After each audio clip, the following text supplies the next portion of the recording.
Olá, eu sou a Vanessa Sensato e esse é o podcast Unicamp Ventures, uma conversa descontraída sobre trajetórias empreendedoras com os profissionais que estão à frente das empresas filhas da Unicamp. O Prêmio Empreendedor 2022 nos fez conhecer um pouco mais sobre algumas empresas filhas da Unicamp e seus fundadores, que vêm se destacando em setores como a área fiscal, o mercado cervejeiro e até a saúde. Você já parou para pensar o que uma empresa filha da Unicamp tem a ver com testes de Covid? Pois é sobre isso que a gente vai falar hoje. O prêmio é uma realização do Grupo Unicamp Ventures em parceria com a Inova Unicamp e possui 4 categorias. Antes de chamar nosso convidado de hoje, que tem tudo a ver com essa premiação e com o envolvimento das empresas filhas da Unicamp com os testes de Covid, eu quero apresentar um pouco mais das propostas finalistas para inspirar você que está empreendendo ou pensando em empreender. Se você quiser saber mais sobre as empresas filhas que eu vou citar aqui, tem uma reportagem especial no nosso site unicampventures.org.br. Lá também você encontra a gravação em vídeo dos pitches apresentados durante o encontro anual do Unicamp Ventures.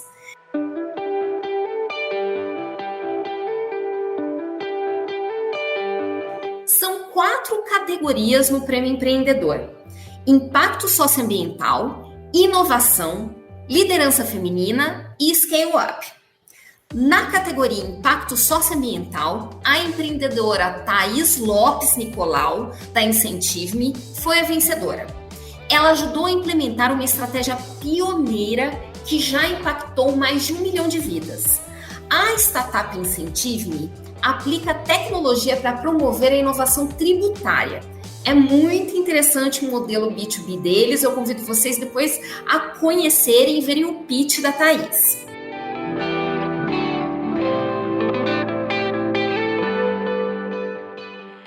Na categoria inovação, Marcos Makoto Ikegami, da empresa Lenscope, foi o vencedor. Ele desenvolveu um sistema que democratiza o acesso a óculos e lentes corretivas, tudo pela internet. O Makoto já participou do podcast Unicamp Ventures no episódio sobre ecossistemas de saúde. Vale a pena voltar e conhecer um pouquinho mais sobre o que o Makoto tem a dizer.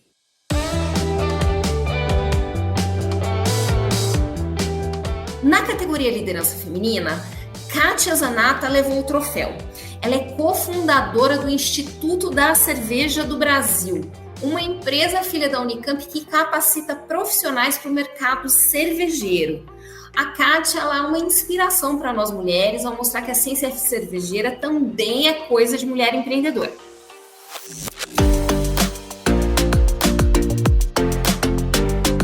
Bem, mas foi na categoria Scale Up, que analisa o crescimento das empresas, que tivemos a trajetória empreendedora de maior destaque na edição de 2022.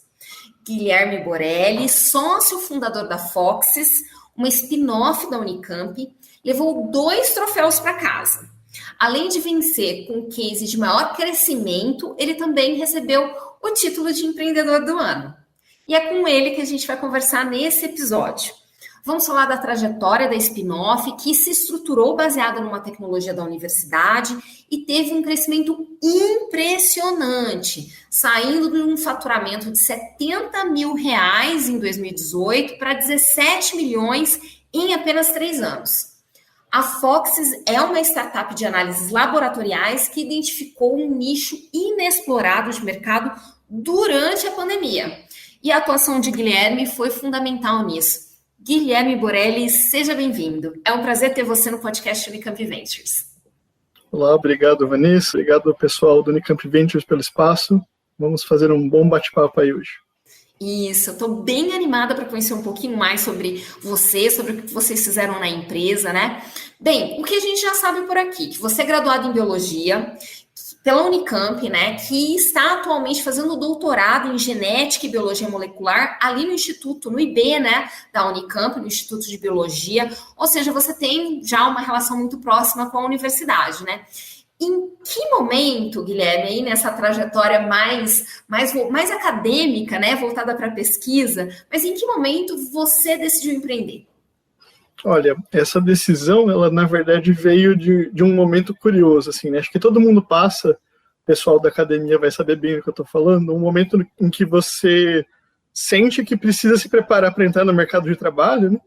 E ao mesmo tempo não sabe exatamente como fazer. Eu pelo menos era um pouco alheio ao mundo dos negócios, assim, e durante o fim da minha graduação, né, eu tive um ponto em que eu decidi que eu ia fazer o mestrado, e aí eu sabia que eu queria tentar o doutorado depois, mas não sabia exatamente para onde eu ia. Nesse momento, durante o mestrado, eu me lancei a fazer várias coisas diferentes, desde esgrima até aulas de empreendedorismo, com o pessoal lá durante o mestrado. O professor Menossi, lá do IB, abre uma disciplina desse cunho, né? E a gente formou uma equipe muito legal durante essa disciplina, e foi aí que eu comecei a perceber que eu tinha algum jeito para o negócio e me interessei. E aí eu percebi que se eu quisesse fazer algo diferente para valer, eu ia ter que me destacar de alguma forma. Então eu comecei a matutar um pouco ideias, assim, durante a disciplina mesmo, e depois ao sair da disciplina e entrar no doutorado, vi uma oportunidade dentro do LGE, que é o laboratório que eu estou até hoje fazendo meu doutorado com o professor Gonçalo lá no IB, e aí que surgiu a ideia de montar a Foxys. Guilherme, você citou dois nomes aqui que para a gente são campeões na universidade, o professor Marcelo Menossi e o professor Gonçalo, que são docentes assim que realmente levam um pensamento empreendedor para os alunos, né? A gente quer cada vez mais despertar isso em outros docentes para a gente ver cada vez mais empresas assim como a sua. Mas conta para a gente, o que a Foxys faz hoje? Faz aquele pitch da empresa para a gente. Perfeito. A Foxys nasceu em 2018 com uma ideia de tirar tecnologias de dentro da universidade, que eu percebia que existia muita pesquisa de qualidade, mas que acabava, por qualquer motivo que seja, ficando presa dentro da universidade, talvez por algum desinteresse do mercado ou desconhecimento, ou até porque os pesquisadores às vezes não têm o jeito de levar as ideias deles para o mercado, né? Isso tem mudado felizmente ultimamente, especialmente aqui na Unicamp, mas ainda não é assim a maior parte das pesquisas que viram algo comercial. Então, a gente viu a oportunidade de fazer isso a primeira vez dentro da LGE, com uma patente que estava depositada já, estava aceita, e tinha gente querendo fazer algo parecido com o que estava descrito naquela patente, mas não sabia como, em usinas de etanol. A gente começou trabalhando em usinas de etanol. Aí a gente pegou essa patente, conversou com o professor Gonçalo, que era inclusive um dos co-inventores ali, e ele estimulou a gente a lançar isso no mercado de alguma forma. E foi aí que a gente começou a desenhar a Foxys para fazer o atendimento de usinas. Então, a gente fazia genotipagem, que é uma tecnologia muito interessante que tem dentro dessa patente, para identificar micro-organismos que tivessem dentro das dornas de fermentação ali, populações de leveduras que fazem o etanol durante esse processo. Isso teve um tempo de maturação e a gente percebeu que precisaria pivotar ao longo do processo. Então, a gente se encantou depois pela parte de análise veterinárias, né, parte veterinária médica, e com exames laboratoriais para gato e cachorro. Depois, na sequência, veio a pandemia, também, de novo, a gente percebeu que se a gente tivesse ficado parado não ia dar certo. Não que a gente tenha abandonado o projeto inicial, não, as usinas são ainda realidade na Foxys, mas a gente teve que abrir mão de fazer por um instante gato e cachorro, porque a parte de vigilância sanitária era um pouco complexa para manter as duas coisas. E aí a gente foi fazer os exames de Covid. Que, então, no final, foi o que levou vocês a esse crescimento impressionante, né? Exatamente. Então, pensar que vocês começaram ali trabalhando com as usinas e aí, de repente, em um dado momento, no meio da pandemia, vocês pivotaram completamente o negócio. Foi exatamente isso. Como é que foi isso? Qual que é o desafio de repente, entrar exatamente no mercado de saúde humana, né? Porque você já estava lidando com saúde ali, mas com saúde veterinária, certo? E daí, naquele momento, você teve que decidir pela saúde humana. Isso. Eu brinco que foi um misto, né? Teve uma espécie de pânico inicial, porque a gente não sabia nem o que a doença era no começo, né? A gente tô falando aí de final de 2019, quando começaram os primeiros casos, até abril de 2020 foi quando a gente conseguiu a licença sanitária para operar a parte humana na Foxys. Aí já em Paulínia, desincubando de dentro da Unicamp. Foi bastante assustador inicialmente, porque, primeiro, eu tinha zero experiência com a parte de saúde humana, né? tudo que eu tinha de saúde era parte animal, e eu tinha muito, acho que é preconceito a palavra, de achar que a vigilância sanitária, a Anvisa, eram órgãos que não iam me atender ou não iam me auxiliar de alguma forma, mas isso caiu ao longo do processo. Felizmente, o pessoal da vigilância de Paulínia é fantástico. Eles assumiram que não tinham conhecimento suficiente e a gente construiu junto ali podemos chamar de protocolo, né? Nós também aprendendo junto com eles e vice-versa, porque a parte de biomol era desconhecida para a maior parte das pessoas. E aí foi que a gente resolveu engrenar de vez e se jogar, se lançar na parte de análises humanas. Guilherme, acho que vale mencionar para quem vai ouvir a gente de outros lugares, né? Apesar da maioria da nossa audiência ser aqui da região, aqui de Campinas ou da Unicamp, né? Que Paulínia é uma cidade do ladinho de Campinas. Eu mesma moro em Paulínia, então assim é muito fácil sair da Unicamp e ir para Paulínia e vice-versa, né? Esse trânsito é bem simples. Eu fico contente que daí, então, assim, a questão era estabelecer as relações corretas com as autoridades locais, né, e identificar as pessoas que sabiam. Você teve que trazer para dentro do time gente dessa área? Como é que foi essa movimentação? Ou vocês foram aprendendo? Vocês já conheciam alguém? Olha, hoje eu vejo que se eu tivesse trazido pessoas da área, teria sido mais fácil. A gente tinha uma visão um pouco difícil de entender no começo da pandemia, todo mundo entrando em lockdown, a gente não tinha ainda muitos contatos nessa área, então eu fiquei um pouco restrito. Por outro lado, era um desafio de biologia molecular, né? Até comentei que eu senti que foi um chamado, né? A gente sentia a necessidade de se lançar nessa área, porque era uma coisa que a gente dominava. O PCR é, desde a patente da levedura, algo que a gente faz. Eu fiz isso na minha iniciação, no meu mestrado, no meu doutorado, e a gente via falta de exames porque não tinham pessoas competentes na área de biologia molecular, que era nosso know-how. E aí eu conversei com outros doutorandos ali do laboratório, que também eram meus parceiros junto do Gonçalo, e aí a gente acabou juntando uma equipe de biólogos, tirando uma pessoa em especial, que é a Bruna, que ela é biotecnologista em biocombustíveis, que a princípio parece não ter nada a ver, mas que ajudou demais a gente também. Todo o resto da equipe era formado por biólogos, e foi assim que a gente começou. Então, se eu pudesse voltar e se eu tivesse os contatos de antes, talvez colocar pessoas da área tivesse dado algum salto, sim, mas não me arrependo de não ter feito, até porque não tinha conhecimento. Isso é muito, trajetória de empreendedorismo é muito isso, né? Depois que você passa, é muito fácil olhar para trás e ver coisas que podiam ter sido diferentes. Mas eu sinto muito orgulho de ter tomado essa decisão e ter montado essa equipe, porque foi o que permitiu a gente chegar nos 300 mil exames e atender tantas pessoas. E Guilherme, conta para mim, no comecinho você achava que você ia fazer tantos exames assim? O que vocês acharam? Vocês ali montaram um teste de Covid, certo? E daí, como é que foi isso?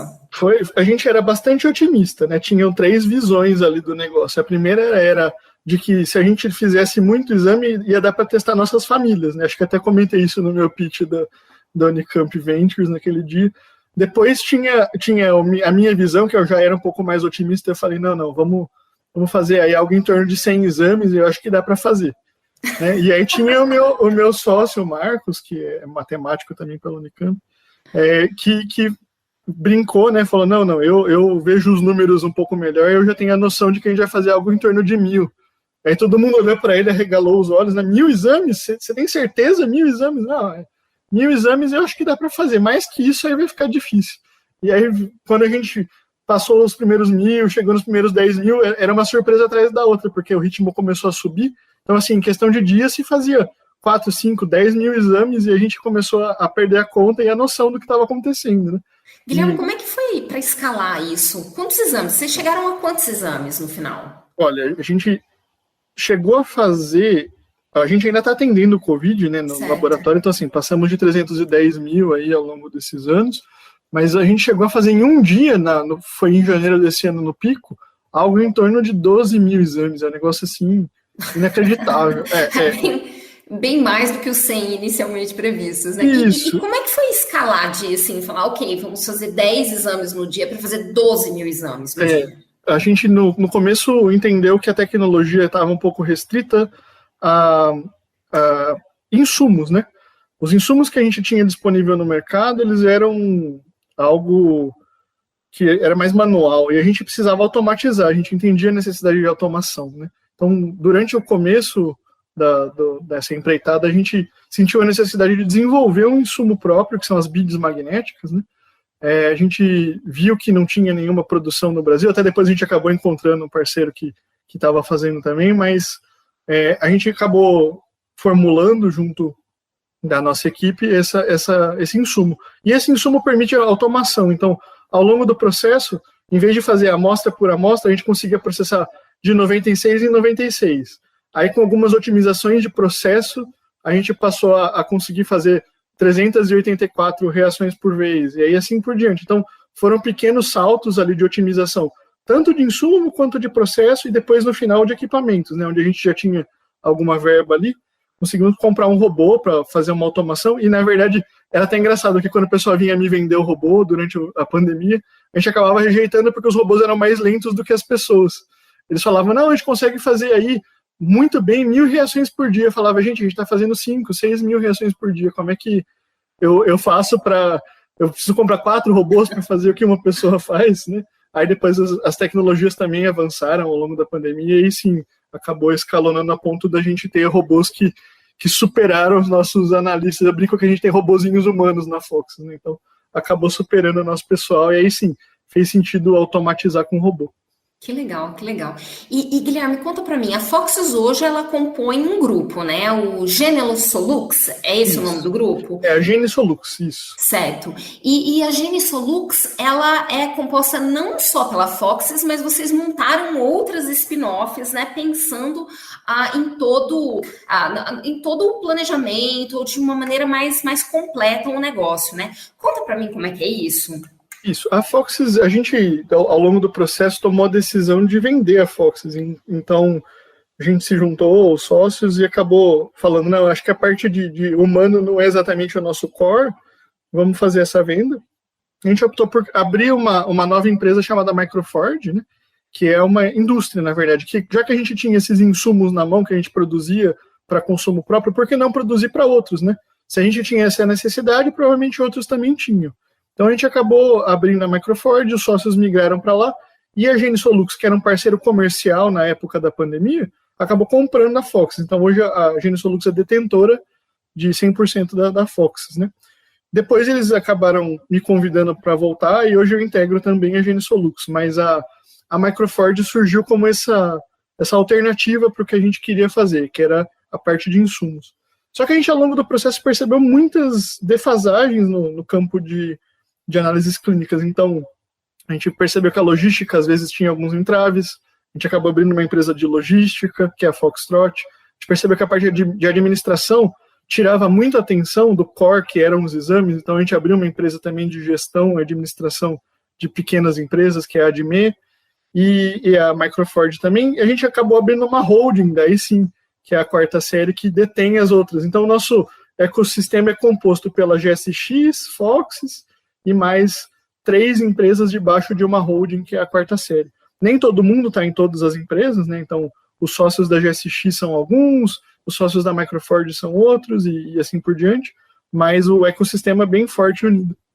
Vocês realmente foram picados pela bichinha do empreendedorismo daí, né? Aprenderam realmente. Guilherme, você fez aula, né? Então, ali com o Menossi, você participou também do Desafio Unicamp, né? E você está cada vez mais em contato, agora participando também, né, do Prêmio Unicamp Ventures. Você está cada vez mais em contato com esse ecossistema empreendedor da universidade. Eu queria que você avaliasse um pouco qual é a importância da universidade, dar essas oportunidades para os alunos e estimulá-los, mesmo os alunos da pesquisa, né, a entenderem o que é empreendedorismo, a testarem o que é empreendedorismo. Qual a importância disso? Como é que você vê isso daqui para o futuro? Olha, eu acho fundamental, acho que não tem palavra diferente para descrever. Se você tem excelentes cientistas e poucas posições em universidades para professor, você está privando as pessoas de terem oportunidades, né? Então, não tem jeito. A gente tem um número X de vagas de professor universitário e a gente tem um número muito maior de pessoas para ocupar. E, felizmente, muitas pessoas qualificadas. Então, cada vaga que abre fica mais difícil competir.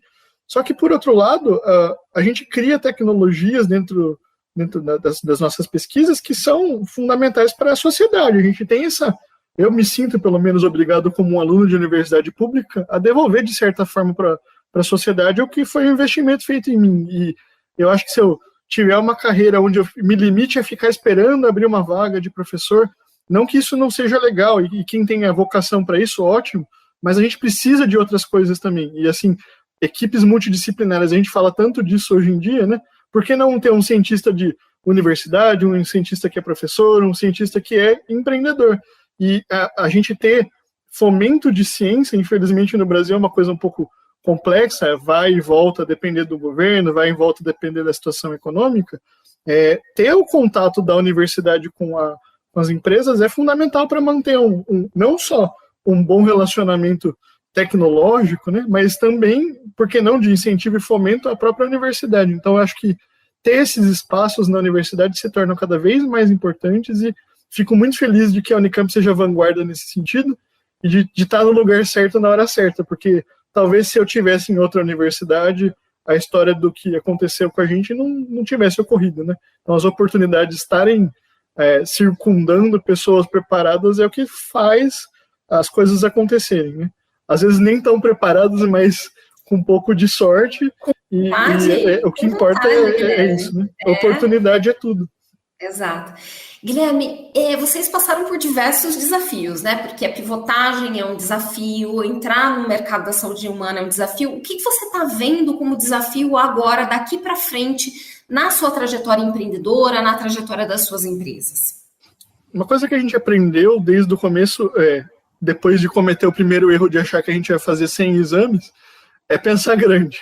Então, hoje a gente não se limita mais a pensar só nos 100 exames, né? O que a gente tem de expectativa para o futuro da Foxys aí não só ficar atuando na área de análises clínicas humanas, que é maravilhosa, hoje a gente tem um know-how maior e isso alegra a gente, mas outras áreas são muito oportunas. A própria área de usina, que a gente nunca abandonou e está trabalhando para expandir agora.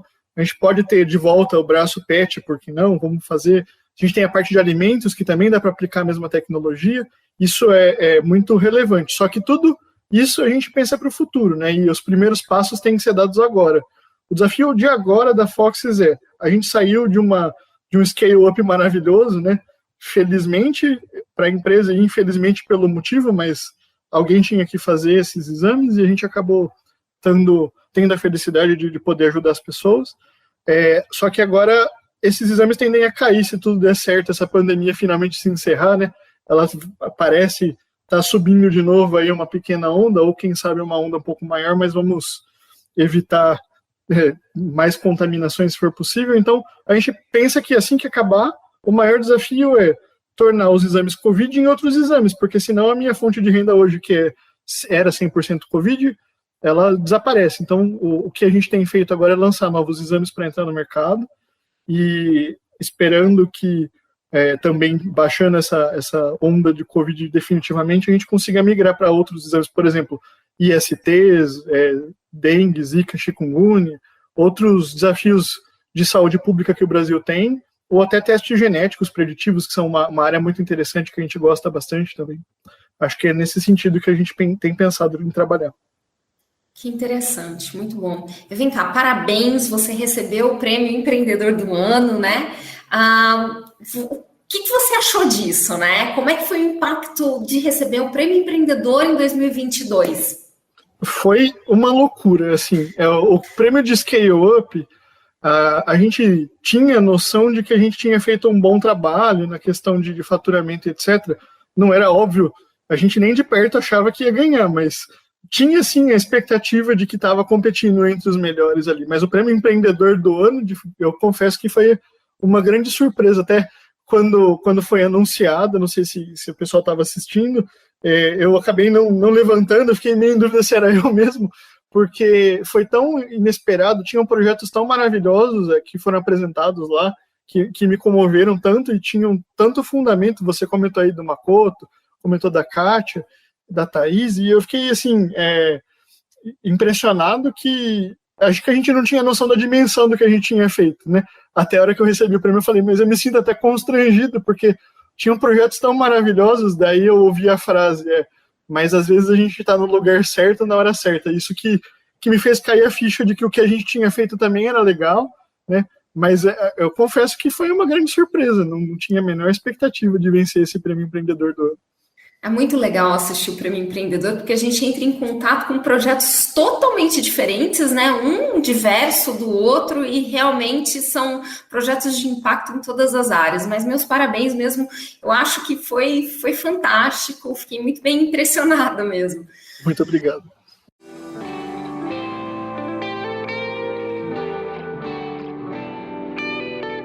Guilherme, nós já vamos nos encaminhando para o final desse bate-papo. Você quer deixar um recado, algumas dicas para quem agora, os alunos que estão na academia ainda, ou então ex-alunos que estão pensando, começando a considerar a carreira empreendedora? Quais são as dicas que você tem para dar para eles? Qual é o recado? Olha, eu acho que durante o coquetel pós ali a nossa premiação, eu fui questionado ali por duas meninas que estavam interessadas em conversar, e uma das coisas que eu comentei com elas e que eu acho que vale a pena repetir, acho que empreendedorismo não tem jeito, é um ato de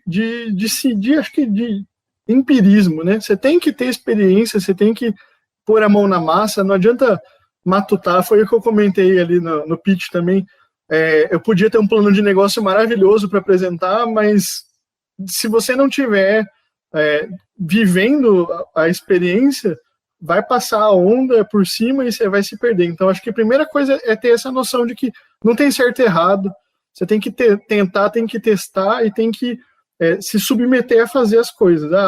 Eu achava que eu não conhecia muito de empresa e realmente não conhecia, mas isso não me impediu de tentar. Acho que esse é o principal aí. Você tem que pôr a mão na massa e sentir, e aí você vai vendo as suas dificuldades e vai aprendendo. Senão você fica num mundo onde você sabe tudo que pode acontecer, mas ele não é real, né? E acho que ir para a realidade e testar é o mais importante.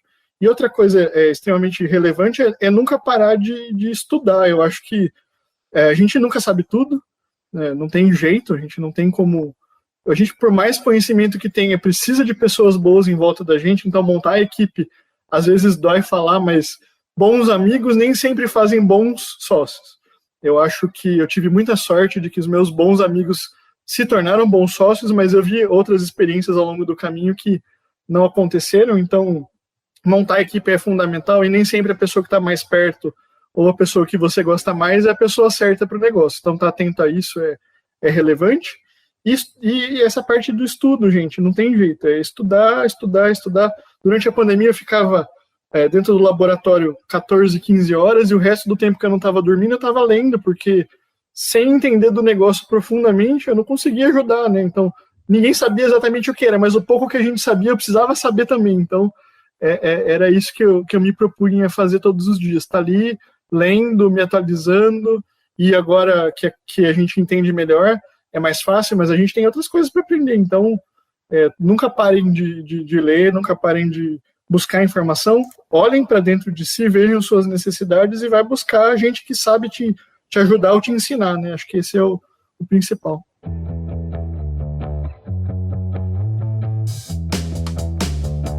Guilherme, muito obrigada por participar do podcast, sua história é inspiradora, acho que todo mundo se sente um pouco agradecido pelo que vocês fizeram, foi um super prazer conversar com você.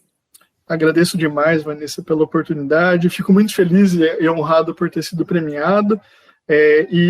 A minha mensagem final, como diretor-geral da Foxys hoje, temos que expandir essa biologia molecular para o Brasil, tornar ela viável para todo mundo, conhecida e barata, que esse é o nosso sonho maior aí.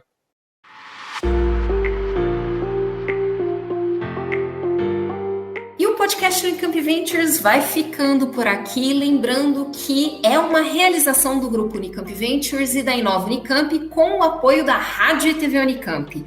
Este foi o último episódio da série em 2022, não deixe de conferir os outros episódios e ficar em conexão com o grupo Unicamp Ventures. Boas parcerias para todos e até breve!